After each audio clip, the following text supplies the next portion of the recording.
New website is up and running, so hats, shirts, coffee mugs. You don't have your coffee mug in here. All kinds of new goodies on Rebel Soul. RebelSoul.com? The Rebel Soul brand. The RebelSoulBrand.com. She's gonna put it in the chat. Put it in the chat so people can go and check it out. She's got cool stuff. My favorite one, Burn the Boats. It's actually my screensaver that I've put on my phone there. She made that whole thing.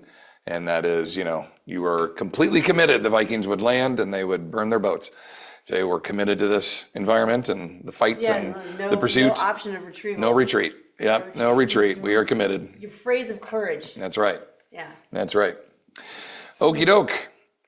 Let's get into it here, team. Welcome, episode 6. This is our second to last in this little mini packaging. First, let's talk about Brightside. Big shout out to Brightside. I have not. Let's add them to the list. Big shout out to brightsidestyle.com. They are the ones that sponsor my beard, and I get to use their amazing oil and their salt clay surf spray. I absolutely love that. That's the game changer. And then their firm wax that helps hold the whole beard together. The utility oil smells fantastic, eucalyptusy, and prevents all of the dry skin and the itch under the beard. The salt and clay spray kind of helps mold and form and dries into a kind of a frame, and then the wax helps you kind of align it, especially as it gets longer, as we are moving closer to Halloween and our awesome Halloween costumes, which we can't tell everybody about, but the beard plays right into it. So I just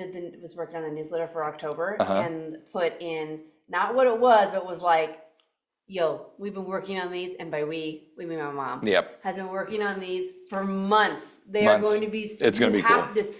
So for your Halloween beard, on Halloween, head over to brightsidestyle.com. Brightside, thank you for being a partner here with us.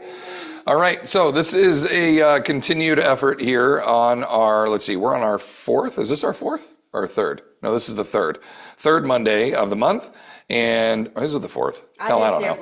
Yep, we're on it. It's not the 2nd. We know that. So it's this one. We are going to continue. This is our second to last bulletproofing the aging body. And we went over the feet and the ankles last time. We were going to do upper back / shoulder, mostly shoulder, kind of our focus today. We will talk about the anatomy and talk some of the issues and a little bit of research. We even have our new Attia time component that we will talk at the end and showcase one of Peter Attia's resources off of the main website and his main website. And then if you haven't seen his new episode, we were just watching it right before we came on here. It has Peter, he is talking with Dr. Gabrielle Lyon, Mike Boyle, and what's the other guy's name? And Jeff Cavallari. Jeff is the one that I'm least familiar with, but I've known about Mike Boyle for 20 years, and Gabrielle Lyon probably the last 5 years. Yeah, no kidding.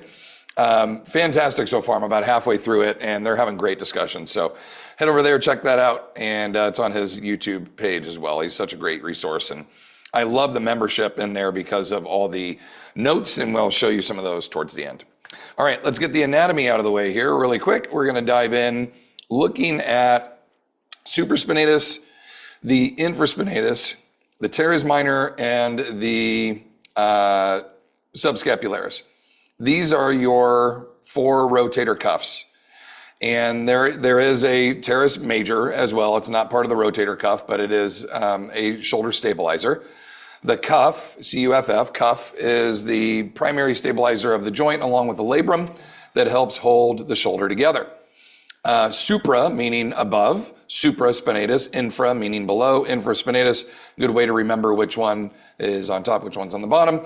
And then the teres minor is kind of the oddball out, as it's the only one that doesn't have, teres doesn't, as far as I know, doesn't have a origin name of where its location is, but subscapularis does. It's under the scapula. So you can always remember where that one is and where the supra and where the infra all are. So those 3, the odd man out again is the teres minor. They all kind of combine to create this little rotational support system around the glenohumeral joint, and they keep your shoulder intact when rotating, internal, external rotation, flexion, extension, and all circumductions about the shoulder, throwing, and every other movement action that goes in there. Now we've got bones and ligaments and muscle and skin and everything else that all kind of come together to hold this in there. And the more common injuries that we are going to experience, it's weird how those are all popping up, is the, trickle it in. Arthritis is extremely common, and that is the one that almost everybody is going to experience. Not everyone, but most individuals are going to experience arthritis because if you underuse a joint, you can get it. And if you overuse a joint, you can get it. And a lot of times arthritis does have some components connected to genetics, and people are genetically just get it due to who their mom and dad were. So it's pretty rare for somebody to go through an entire life of 77 plus years and not have arthritis located somewhere in their body. Bursitis is a bursa, and I will use the analogy. You'll see the third bullet point down there, a deflated balloon. Not really, that's not real. It's just a type. It's an analogy to make you understand the type of material that, or the type of response that the bursa has inside the human body. In pretty much every single joint that you have, like literally in between every single finger, every digit, every joint that you have, there is a very skinny, thin little balloon that's deflated, and that is your bursa.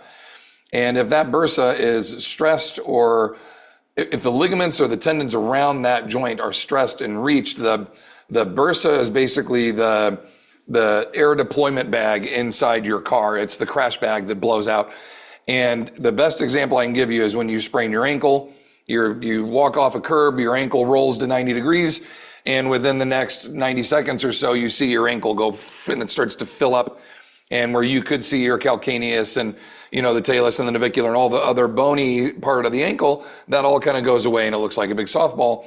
That is a giant bursa, multiple bursas inside the ankle that have now deployed and are swelling up.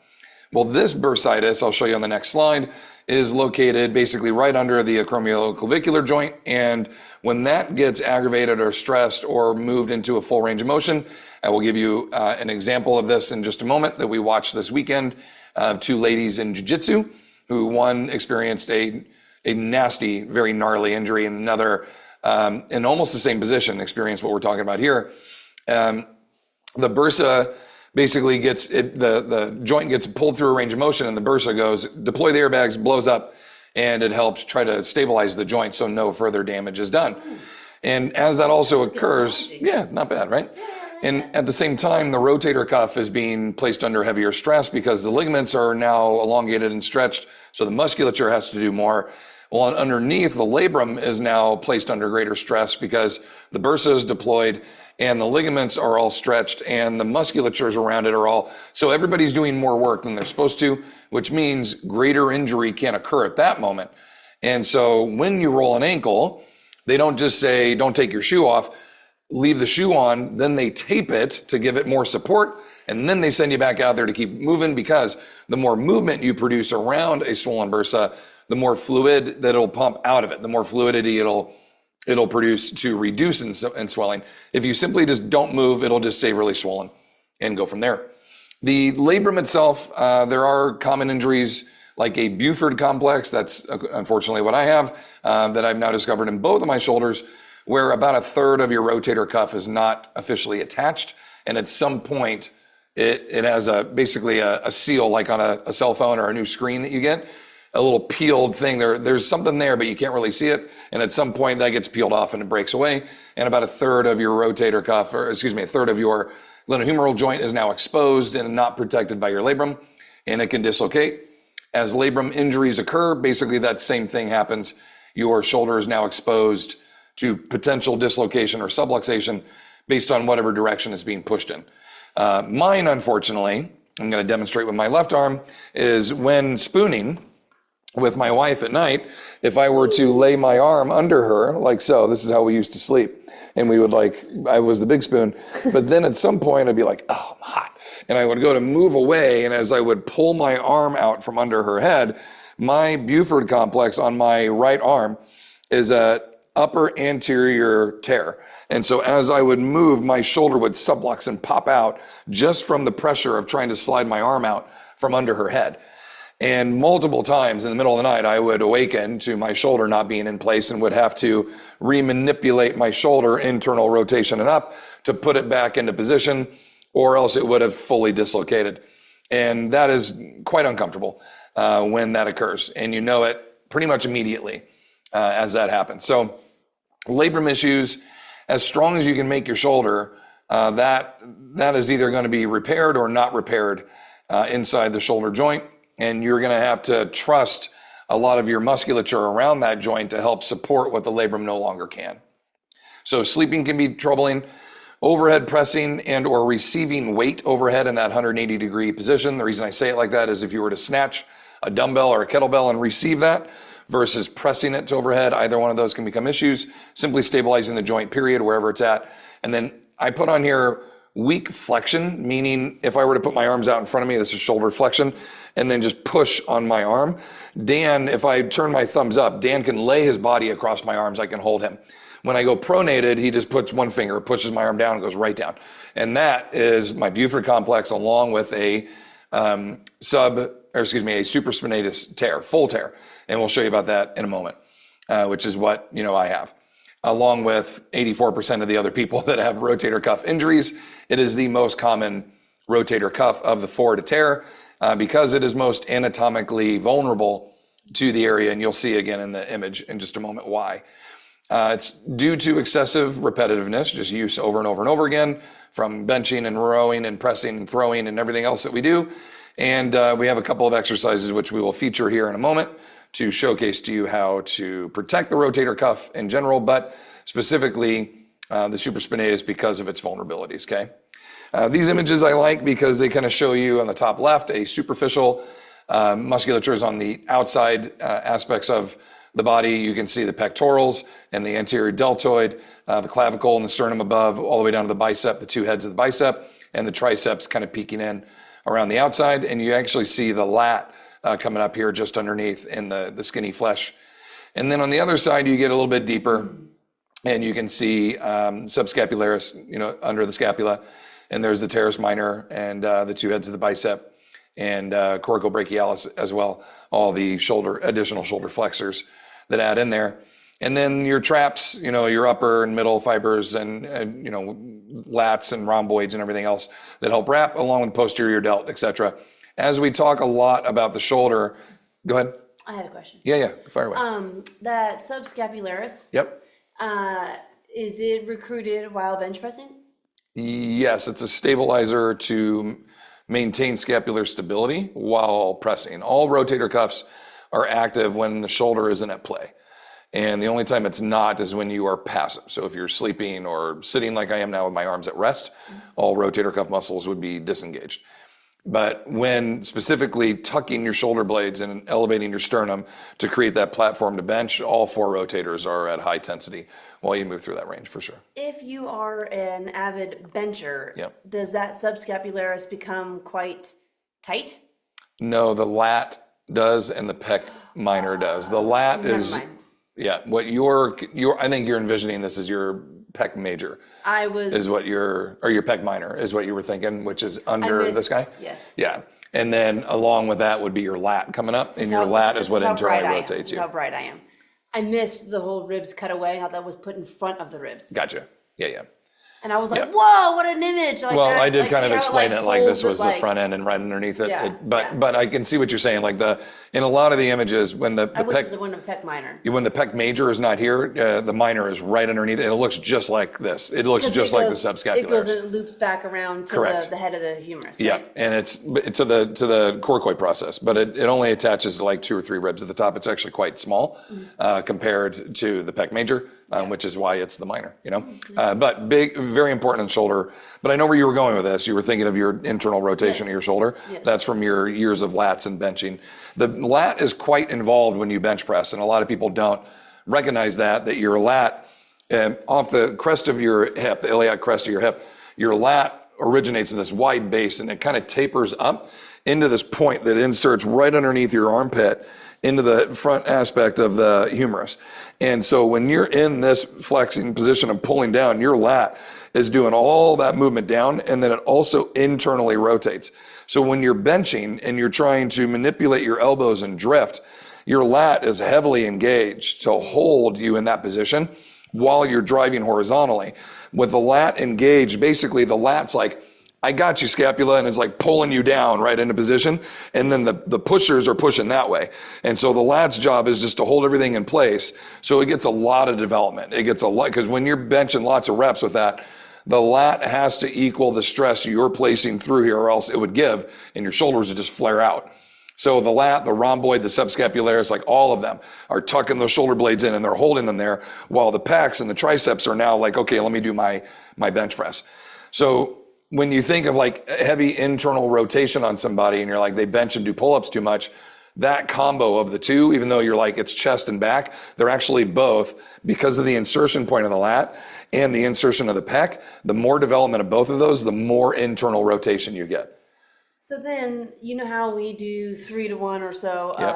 of posterior You'd be chain better versus served the- horizontal rowing than you would be lat pulling. That's why we don't do a lot of chin-ups. I didn't mean to cut you off. Go ahead. No, it's okay. So then, but my question is too, is that with the lat also being a predominant mover stabilizer of the posterior chain, when you're doing all those rows and such, how is that not just adding to the problem? It's angle of pull, and that's why pull overs work eccentrically at the scapula to assist in range of motion and an overhead plane.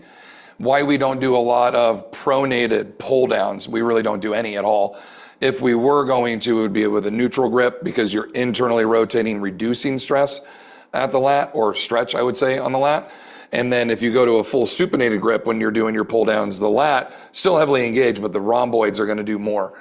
When we go horizontal, right, you have more activation from rhomboid lat still to be able to retract the scapula and like pull through the range, but it's not at this super long angle of stretch. You're at the longest, greatest angle of stretch there. As you're engaging to pull down, the lat's like fully elongated. And then its development to tear, in a good way, is at its greatest potential. Where you would get more bulk is through the larger tears of muscle fiber. And so that's why bodybuilders will do tons of weighted pull-ups and eccentric variations of pull-ups to be able to tear those fibers, to be able to build bigger lats so they're all, winged out.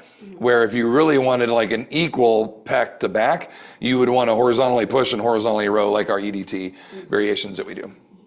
Yep, good questions. All right, you've probably heard of slap tear before. Slap tear was developed in football, from football. Reggie White, Lawrence Taylor, what's the guy that was the original Rams? Oh, his name's going to come to me. He was the guy that says he's had more sacks than anybody else, and they didn't actually keep track until about halfway through his career. But he would run up to the offensive lineman, and this was a technique till the late 80s, early 90s, and they would slap them in the helmet, and it would ring their ear. They had a hole there, right? And it would ring, and so the player right away would experience, this concussion basically to their head. And when you slap like that, your hand stops, but your elbow continues. And when your arm does that over and over again, that supraspinatus tendon going over, or your bicep, one of those two can give way. That's called karma. Yep. Yeah. And so that's what this is it's a tear here, and this is the labrum that's going to. Legal? Oh no, not anymore. I mean, it was legal back then, but now there's a rule you're not allowed to do that anymore. Sounds terrible. Yeah. And so many people would tear their labrums by doing this, and thus they would not do it anymore because they experienced an injury. But you can do this, and shocker, I have one too. You can do this. No, this is part of the Buford complex. Basically, it presents as a tear, even though it isn't. So what my problem is when I'm doing laundry, I will take like a pair of jeans. I'll grab up like a pair of jeans, and I do the whip action. And when I whip that down, my arm continues, but my elbow stops, right? And so you do that whip like that, and that reaction, it'll catch on my shoulder all the time. So if you ever watch me when I'm doing it, I actually do it on an angle. I whip on an angle because I don't want it. I have actually. Now that it's a little goofy looking when I do it, but yeah. So that's why I do. I always thought you were trying not to hit the laundry basket. No, I'm trying not to have my shoulder subluxed. But yeah, unfortunately, that's an issue there. Like over the top of the laundry basket. Yeah. Like... And then you've got your bicep tendon that from that bullet point there down can also, along with the slap tear, it can tear at that point as well. And so you would then just technically have a bicep tear, but it would occur because of the slapping action. So again, you're not allowed to do that anymore. And then I keep wanting to say Jackie Slater, but that's the left tackle that he would go against all the time. It's going to come to me. I'll get his name for you. Because all you like diehard football fans out there, as soon as I say it, you're going to go, of course. They're probably all, if they're diehard football fans, they're probably all yelling at this. Probably, yep. All right, so here's a really good image of the bursa, the sac itself. You can see it's inflamed, deployed, if you will. It fills up all that space and it pushes on the other tendons, trying to support it. There's a good rotator cuff example of a tear. That is your supraspinatus. It's torn there. And then same on the top, big. John Randall? That's a full, nope, John Randall played for the Vikings. Oh, I thought that's who you're talking about. Yeah, no, he played for the Rams. Oh, Rams. Rams, and he's like their all-time sack leader. Okay. And he had crazy looking eyes. Donald. Nope. Who's right before Aaron Donald? I don't know. Go to their list, and it's the guy right before him, because Aaron Donald, I think, broke his record. Little Green, Quinn Carter, Long, no, Jeter, Hoffler, come on. None of those guys. Damn. It'll come to me. Well, I tried. Yep, good try. That's the Rams sack thing. Yeah, I know. And it's the guy, it doesn't even matter at this point. We can just keep going. All right, so our first one that we're gonna dive into is why does it go out of order like that too? Is the pulley and band face pulls. We're gonna show you both of these. I'll go a little bit back and forth while we do both. And what I want you to focus on, number one, is pronated, if you can, is most important. The pronated grip is gonna really do a lot of angle for the shoulder. And then neutral grip, if it hurts you, we can default to that, but it's not ideal. We're gonna pull in, up, back, and apart. All of those, basically just keeping your hands and elbows nice and high and not allowing them to drop, okay, as you perform them. Don't wanna step on the rug here as I go by. All right, so our first example with the pulley, okay, pulley here, a little bit of weight, and I'm gonna, basically just go into a split stance. Pronated grip, and then the elbows need to drift high as I pull in, and apart, okay, trying to get good separation on the handles. Now, where I'm experiencing all the tension, posterior delt, high rhomboid, low trap, etc., bicep, all that is good, but I'm getting all the stabilizers of the rotator cuff to activate while I'm doing that. But they're only getting it from one direction action, and that when you're using the pulley is just whatever load you have on there. And that's the difference then if I use a band, the band is then giving me enough tension to when I pull up, back, in, and apart, I'm not only just getting tension in this horizontal direction, but I'm also getting a abduction pulling apart and a deduction between the scapula pulling in. And so I actually get more recruitment where I like to do my face pulls more with a band than I do with consistent load of a pulley or any other weight. And that is probably the only exercise I would say that I would tell you to do that. In almost every other lift, I can't really even think of another one where I would say use bands over consistent load, kettlebell, dumbbell, barbell, etc. Right? Again, I'm not a big barbell fan. We do no barbell lifting. I think you get greater activation from the band, in particular to the value of the face pull, than I would with consistent load. But there are times where I'm looking at that going, I want to move a heavier load and focus on a little bit more of a bulk for the backside of my shoulder versus I want to do kind of a therapeutic approach of the face pull with the bands. And when you do the bands, keep in mind, the tension is not consistent. The tension varies. And so you use a term called progressive resistance or accommodating resistance, which means at any given point, I don't know how much load I'm moving. All I know is I'm using a green band. And that green band could be 10, 20, 30 pounds and then back, or it could be 15, 25, 35 pounds and then back. I don't know. Where that 16-pound kettlebell is always, or 16-kilo kettlebell is always 16 kilos. And even though it's going through a pulley, it's probably like 13 kilos, something like that. But what my point is that load, as I'm moving it, is constant. Where the band, I'm going to have to recruit more as I get into technically weaker positions.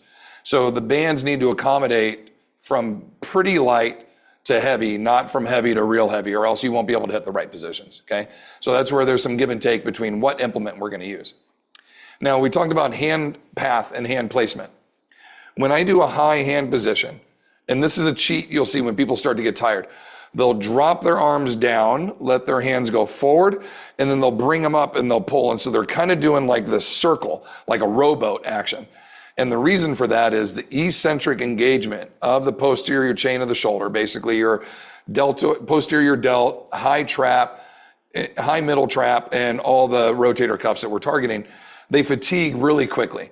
And so when you pull high to hold your elbows here and return them, all of those musculatures are on and working really, really hard. But if you drop your elbows below scapular height, your lateral head and anterior head of the deltoid kick in, and your bicep starts to help you. And so you kind of get a break.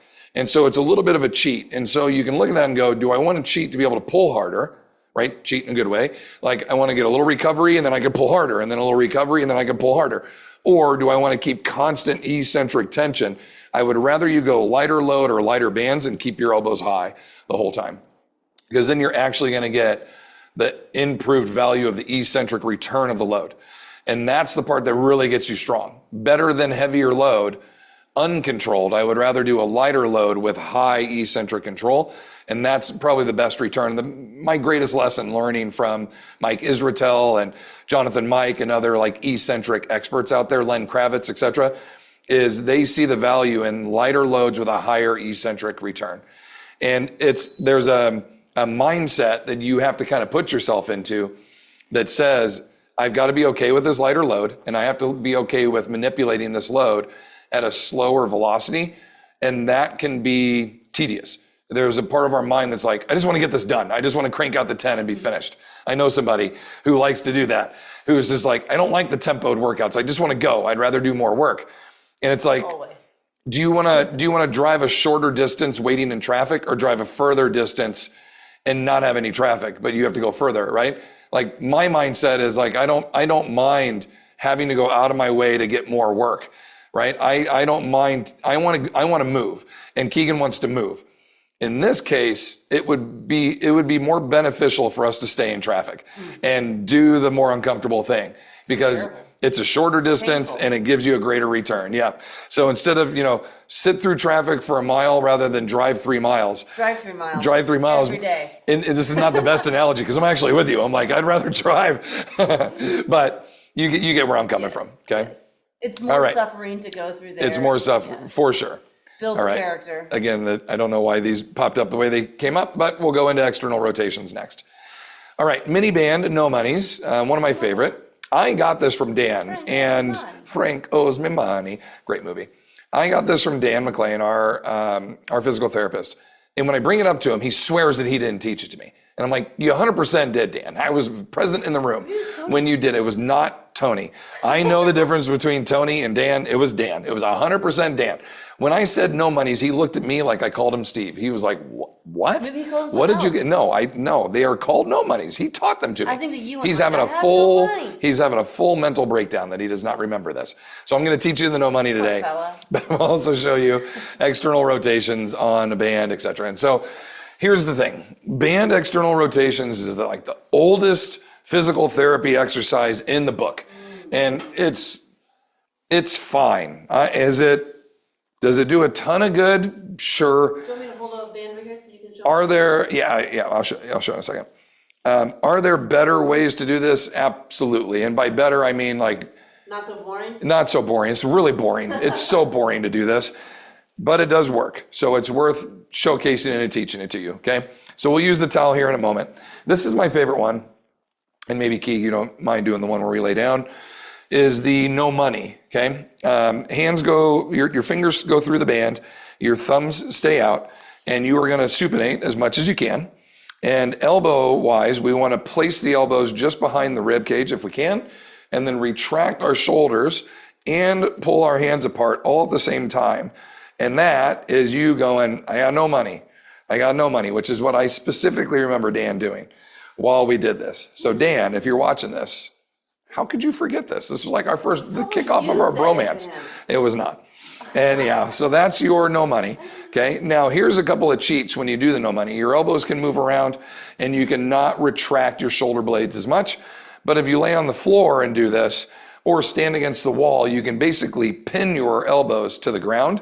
And when you're pulling apart, you're locked in the perfect position to do these. Just holding this here and doing this now, my entire posterior rotator, the whole backside of my upper shoulder girdle, if you will, the whole thing is on. Just holding it right now, I can feel it all fatiguing. And it's very beneficial for us to do that. In that supinated position, ideally, even if you have a tear or slap tear, etc., this should be very comfortable. Some people are not, and they can do this with their hands in a neutral and still get great return. We have another one that's called safe, no safe, or just palms down, and you're doing the same thing.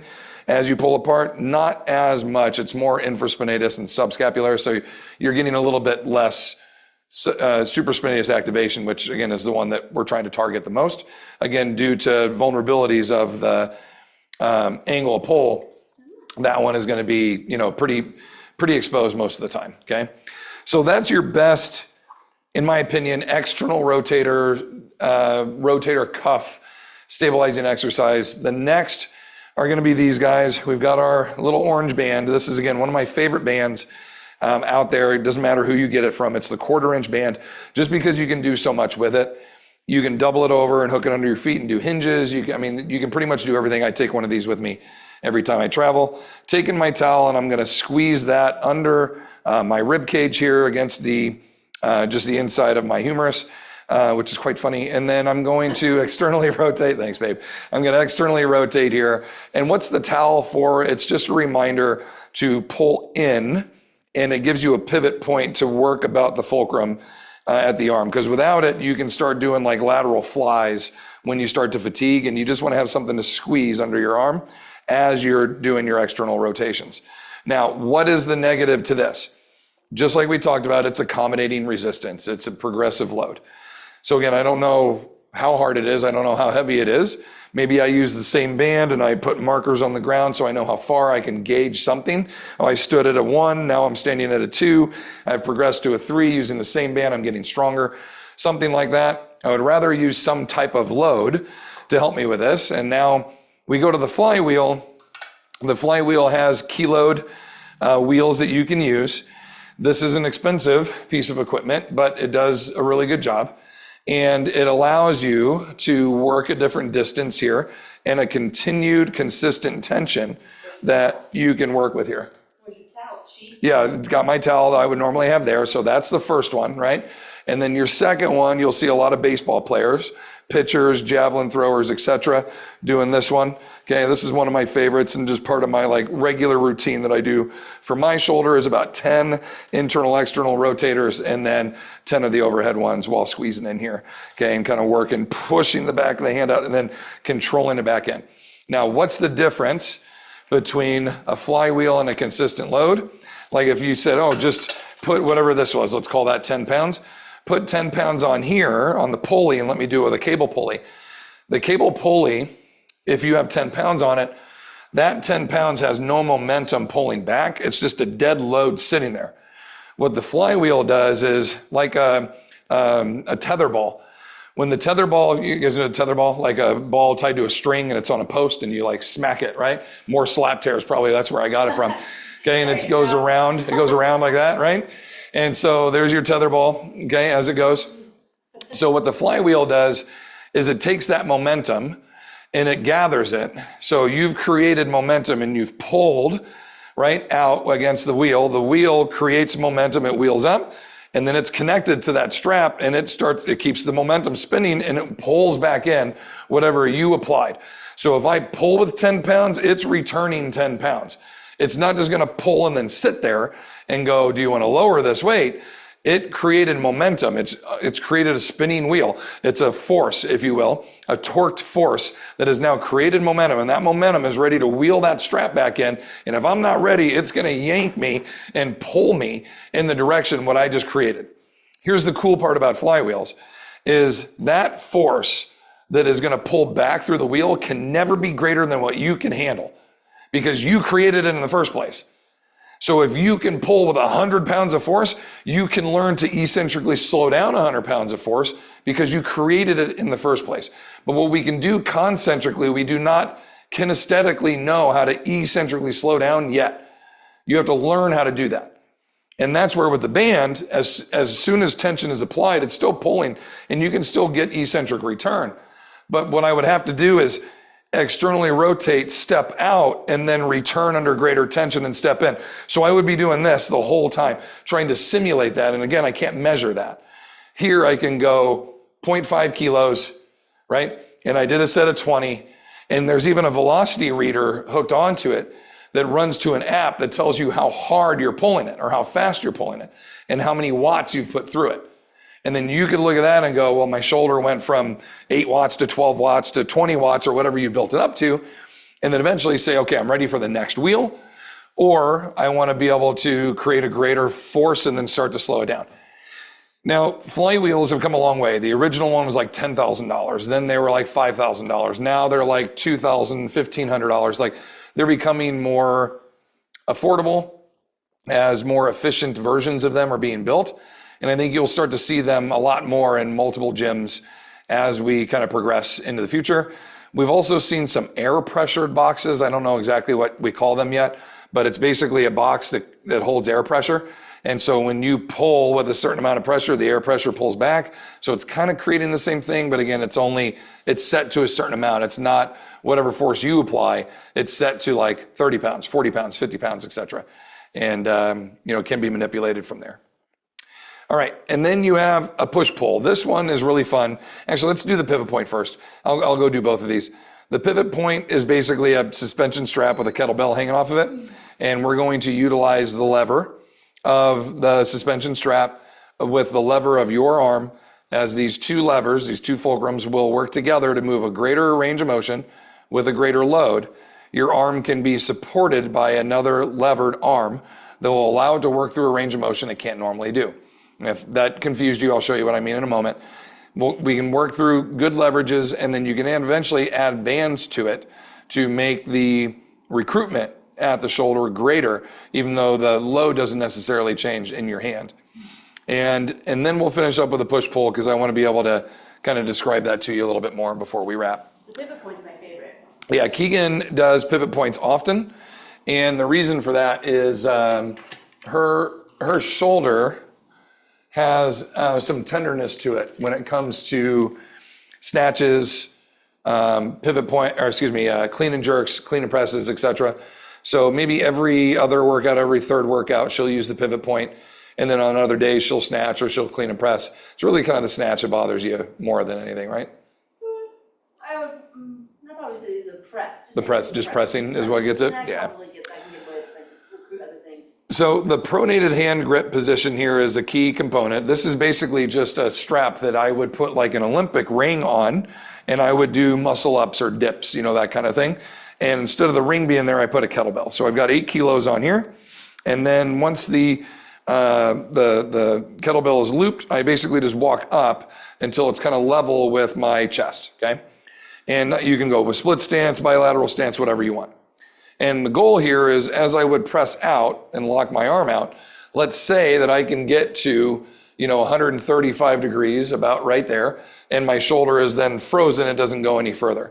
The lever of my arm can lean against the lever of the strap, and I can start to increase my range of motion and slowly start to break up the tendons that are locked down to now be frozen. I can slowly start to break those apart with every press, and I lean and I reach, and I lean and I reach, and eventually I get to a full 180 degrees. If I need this to be easier, I just back up a little bit, and now the leverage is quite a bit, it's more supported on the strap than it is on my arm. If I want it to be harder, I can move up to the point where I'm almost just doing a standing overhead press, like I'm holding a shot put as I press overhead. So you can kind of manipulate this, but again, you don't know exactly where you're at, but you do know how consistent the load is that you're pressing. And this is more for a breakup of a frozen shoulder, or a therapeutic, where you cannot get your arm to 180 degrees, okay? So along with shoulder raise variations, along with pullovers, where you are grooving the path to an overhead position, laying on the floor, doing pullovers, laying on a bench, doing pullovers, along with face pulls, all of this slowly starts to pull the hooded coracoid component of the scapula back a little bit, back a little bit, and back a little bit, and eventually that like forward folded scapular position, you're fairly neutral. And now your shoulders can reach overhead, and let's say you can officially get both arms to 180 degrees and you have no problem. Your strength levels now to achieve this is going to become challenging, where both arms can bilaterally press at the same time. And that becomes the big challenge for us. And that's where we would use something like this. I've got a large mini band, kind of my heaviest mini band that we have in the kit. And I've got a handle attached. And I'm basically going to go to a kneeling position. And I would have my dumbbell here. And I would retract and pull down, locking my scapula on the left arm engaged while I press with the right arm overhead, okay? And I would do my set of 5, 8 reps, whatever I want to do. And then I would switch to the other side, switch the whole setup, and I would do the other side. Now, what does that do for us, okay? I saw a therapist at one point try to describe this, and he talked about pushing. And right when he described the whole thing, I went, I think that would work better pulling. And as soon as we implemented it, it definitely did. Go ahead. Oh, I had a question. Sure. Regarding the pivot point. And is it similar, can you get the similar effect as a landmine? No, it's the exact opposite of the landmine. Great question. Yeah, it's the exact opposite. So when you're utilizing a landmine, okay, your fulcrum point on the floor, the load is here. And as you are pressing, where is the load at its heaviest? Okay, against me, it's at its heaviest when I'm in full flexion. It's sitting against my shoulder. Where it gets its easiest is when I have a full lockout at the top. Okay, so where am I at my weakest? When I'm all the way deep in flexion, when it's heavy. And then when I get to a full lockout, my shoulder's at its strongest position, but the weight is almost neutral. It's almost vertical. If it is pushed to vertical, it is. So really, it's the exact opposite of what I want. I want the weight to be lighter at the bottom when I'm struggling, and I want it to be heavier at the top. So if you took the landmine and you basically bolted it to the ceiling, you would have that. Now it's lighter at the bottom, and it gets heavier as I push it up. And that's what the pivot point is. Okay, you can actually work the mechanics to your favor, rather than with the landmine, you still get a lever and you still get support that you can work through, but it doesn't get harder, it gets easier. And we want that to be inverted. So there is an overload. At some point, that overload plus the increased range of motion are going to meet, and your range, your strength, and your stability will all meet at one point. You no longer need the strap. You can just simply stand there and press, and you're good to go, okay? Great question. All right. So now, with the scapula, if I were to give you a barbell and you were going to hold that barbell and press it overhead, both your scapulas would rotate down and they would kind of tuck in underneath each other. But the reason that we've been flaring or frozen with the shoulder is because the lack of use and the overdevelopment of the anterior musculatures, typically the lats and the pecs, pull your shoulder blades down and forward. And so your scapulas kind of do this. They kind of flare up and out, right? Yeah, and they hit that position. And so good, to try to press, like do that, like round out and then try to press your arm over your head, you can't get your arm to 180 degrees. So what we need to do is like retract those shoulders in. When you do both, it's very difficult. If both shoulder blades do not have the pliability and the flexibility, both cannot go from a pronated grip overhead without shortening the range of motion or without compensating at the head and the neck. So you think, okay, let's grab dumbbells and let's go to neutral. That's even closer, that's even better. But if I could do one arm at a time, but still have the scapular engagement bilaterally while training unilaterally, I could basically simulate what I would need while improving one arm's weakness at a time. And that's what that lift does, the push-pull does. I am pulling down and I'm putting so much pressure through my subscapularis, my lat, my rhomboid, that basically that scapula thinks we're about to press overhead. We've got all this recruitment. Remember we talked about Keegan's question with the bench press? We've got all this recruitment at the shoulder to lock it in, but we're now not going anywhere. And the other arm's like, let's overhead press, let's overhead press. That's what that shoulder blade would be doing if we were doing a bilateral overhead press, if I had the ability to do that. But at this moment, in our theoretical moment, I don't have the ability to do that. So if I can lock one shoulder down into position, recruit it really hard, like an overhead press, but then work one arm, work that range, then switch it and do the other side, we're slowly laddering closer and closer and closer to the point where I'm going to be able to do this bilaterally, both arms, with a pronated grip and a barbell, which is the hardest implement to manipulate to the overhead position because you got one option on where to put it. 180 degrees with a pronated grip. Like that's the only place you can put it. That was 2 fingers, but one place, right? You can only put it over your head with a pronated grip. But with dumbbells, I could put it at any angle I want. It'll end up at 180 degrees, but I could be holding it pronated. I could be holding it 89 degrees, 75 degrees, 45 degrees, 35 degrees. I can put it wherever I want to.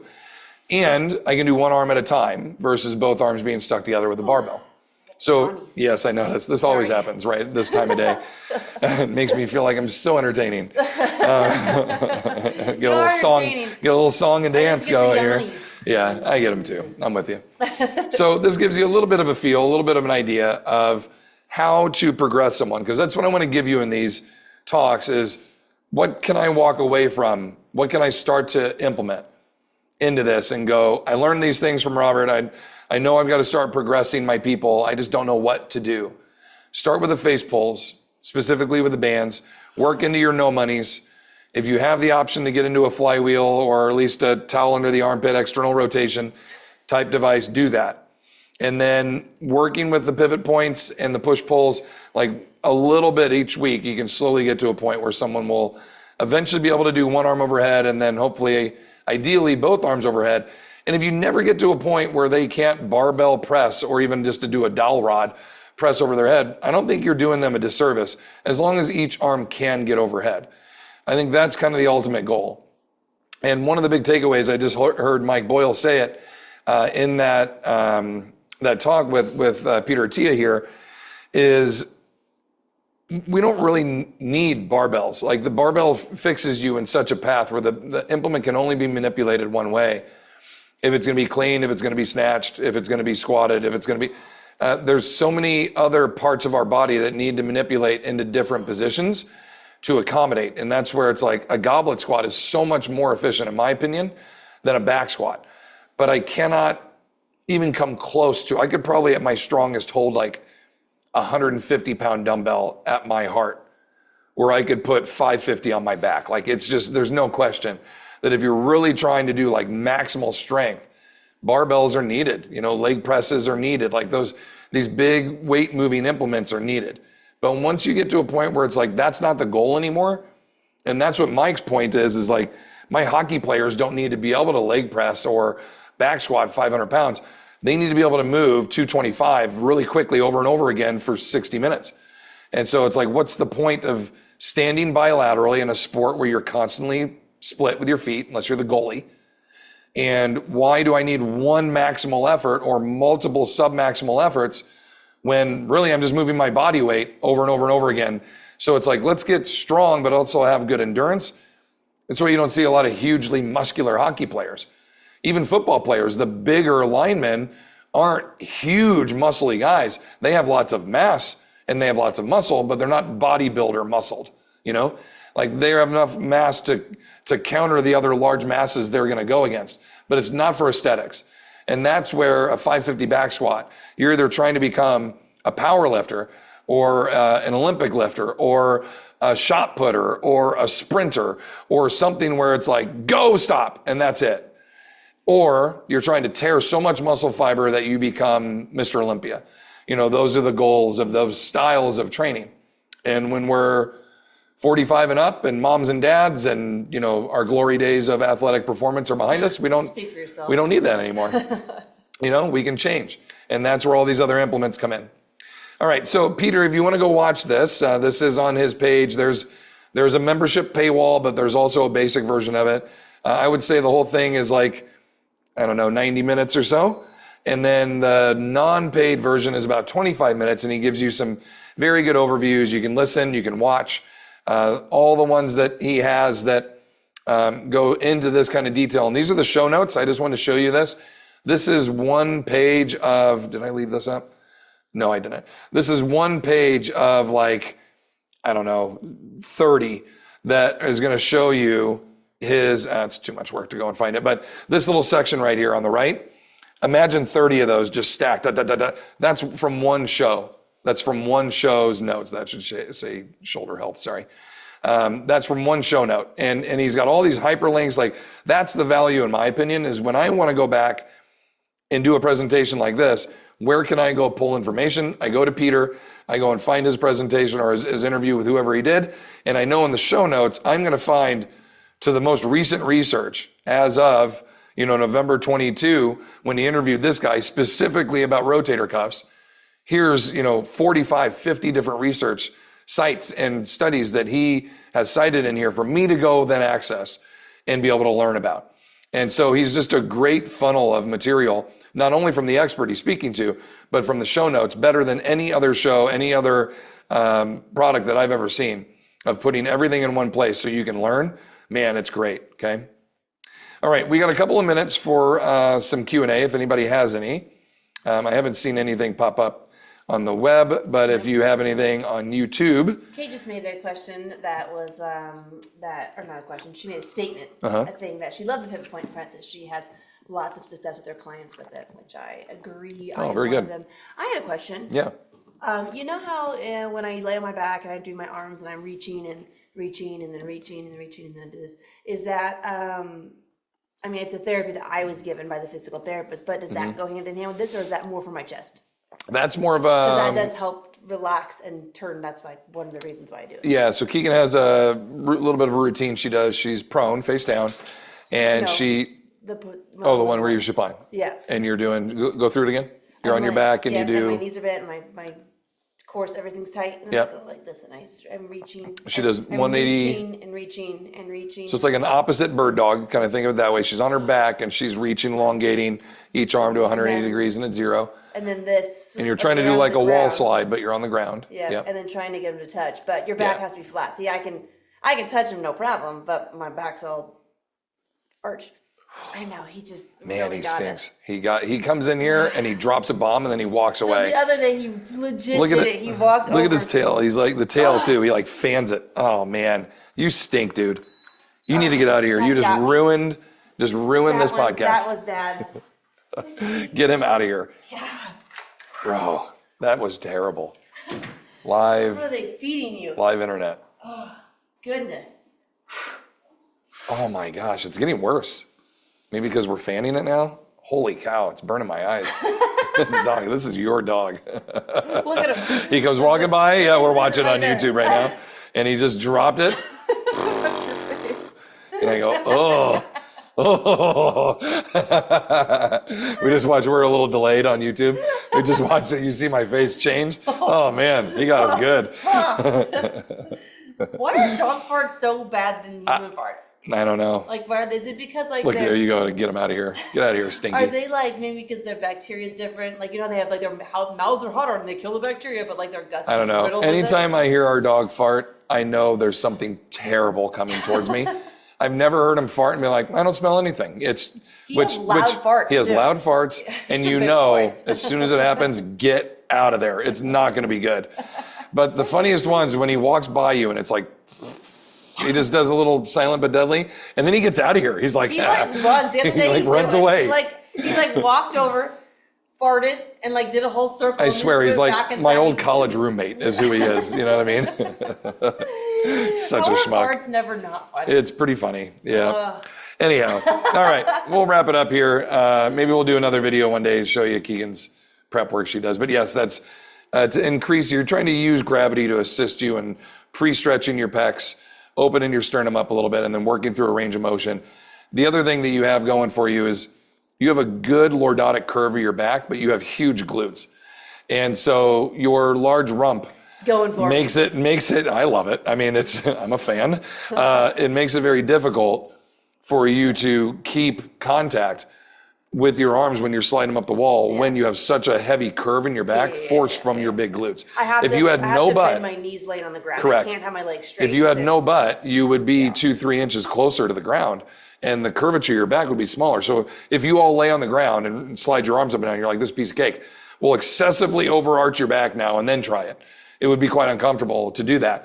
Well, that's kind of what happens if your glutes are 3 or 4 inches thick, which Keegan's are, gifted there with some big glutes. It just lifts everything else up. And so, some people have that, some people don't. It is part of the curse of carrying such nice glutes, babe. Don't change it one bit, please. Members, if you are a TOA Select member, the Dawn Skelton interview is live on Select right now. You can go on there and watch Dawn. She is awesome. And she just messaged me a little bit before we went on. She is going to do another interview with me. She wants to do one every quarter, if not every other month. She enjoyed our chat. Her idea, which I thought was so cool. She's going to be at our November event. She's going to be at the November event. So I was just going to say, we did this one in August, and we just posted it for September. And she was going to do another one with us in October. And since I asked her to do this talk, I was like, hey, let's just push to December for our next one, because I'm going to have you in November for the conference. So first or second week of December, we'll have another one on, and Dawn's going to become kind of a regular addition to our series here. Wealth of knowledge, a joy to talk to, and just such a sweetheart. So I think everybody will enjoy that. Pop over there, check that out. And then when I see you next Monday, which will not be the 1st, is it? Or is it the 1st? It's, the 29th. What's on the 29th? Is that a special day? It's my mom's birthday. We can't forget about that one. No. That'll be our 5th Monday of the month, but we will be doing that. And we'll do the hand, the wrist, the elbow, and that will be... 28th. No, it's the 29th. Their anniversary is the 28th. No, the 25th? January 25th? 26th. It's one of those in there, somewhere at the end of January. It's on my calendar. It is on the calendar, thank goodness. Anyhow, we'll do the hand, the wrist, the elbow, and then we'll be done with this series of, the challenges of training the aging body. 5-week. Yeah, it's a bonus week. And then after that, every Monday, topics will change. And if you, I know one of you out there, Kate, you were so great at this. If you find something of interest, send it to me. And if it's something that I feel like I've got an opinion on based on reading it, researching, etc., I can make a video out of it. And I would say, I don't know, probably of the 10 things Kate has sent me over the last couple of months, I've made maybe 3 or 4 videos out of those. And or leads me in the direction of something that I then make a video out of, kind of based on something that was connected to it. So I really appreciate when you do that. And Kate's probably our greatest contributor of that. But for everybody else watching, send me info. If you, hey, I found this is interesting. Yeah, questions. We like to go through this stuff, and I would rather... Maybe we put out send us your questions and we'll make it a Q&A. A Q&A, yeah. I would rather hit on topics that are going to directly affect you than hope, a talk on, how to improve your walking gait. I'm sure it'd be beneficial. Yeah, I'm sure it'd be beneficial, but...